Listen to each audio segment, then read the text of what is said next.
Hey, welcome back to our series on maturity. I'm Ed Khouri, and I'm pretty excited that you're here today because we're going to be talking about joyful, emotional, and relational skill training. We've been talking about that first rail of our train tracks, which is joyful Emmanuel healing. We talked about the second rail, which is joyful community and belonging. And today we're going to talk about those joyful cross ties, those joyful, emotional, and relational skill training. Now, what in the world is joyful, emotional, relational skill training, and why do we need it? Well, first, remember, joy means that we're glad to be together.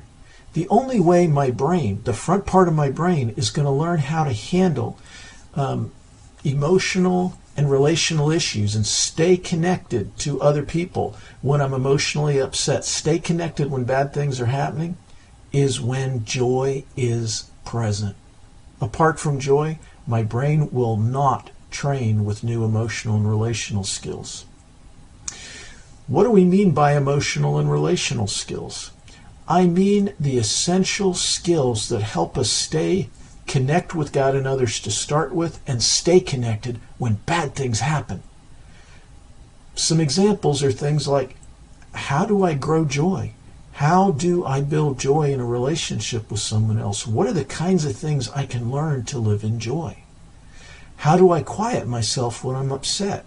What do I do to still and calm myself when things have gone wrong? Here's an important thing. How do I handle those difficult and distressing emotions? How do I feel something like anger?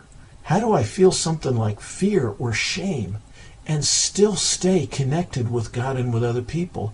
How do I handle disgust? How do I handle something like hopeless despair when everything in me just says this is hopeless? How do I manage to stay connected with God and with other people and engage with both of them in joy, in the presence of distressing emotions? How do I learn essential relational skills like resolving conflicts? Sometimes the way that people resolve conflicts is who's got the loudest voice and the most power. They resolve it by the way they want to, and they're happy, and nobody else is. How do we actually learn to resolve conflicts in community in ways that are life-giving? And how do we stay connected with God when we have a conflict? How do we do things like set goals as a community and all work together towards reaching them? How do we do real mutual satisfaction when we are all feeling good about the direction that we're going? And how do we stay glad to be together in the middle of all that? Those are the kinds of emotional and relational skills that form the cross ties to keep those two rails moving together. To grow our maturity, we need all of those.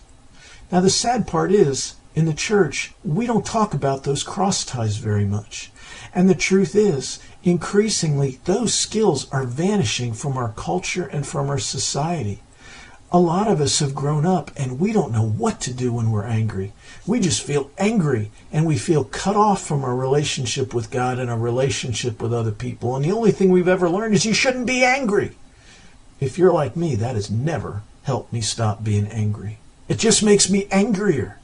Some of us have never learned how to handle shame and stay connected with people who are feeling shame or connect with God and others when we're feeling shame. You see, the kind of emotional and relational skill training we need, they're vanishing. And the only way we can grow those kind of skills is by being intentional about learning and practicing them.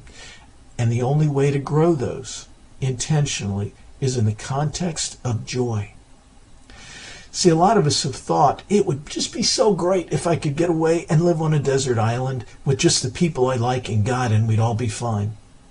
And you know what the problem with that is? Imperfect people hanging out together, sooner or later somebody's going to have a bad day. They're going to wake up and a coconut's going to land on their foot, and they're angry and they're frustrated. And if you don't know how to handle anger or help them stay connected when they're angry, your happy little community is going to slowly and surely start to deteriorate over time when bad things happen. You and I need those cross-tie skills to stay connected with God and connected with others in joy as we're growing our maturity. Now, in our next and final series, we're going to talk about how when we've got joyful Emmanuel healing and we've got joyful belonging and we've got our cross ties in place, you and I go viral. You don't want to miss this. I'm glad that you're here with me learning about this, and I hope you have a great week. I'll see you next time.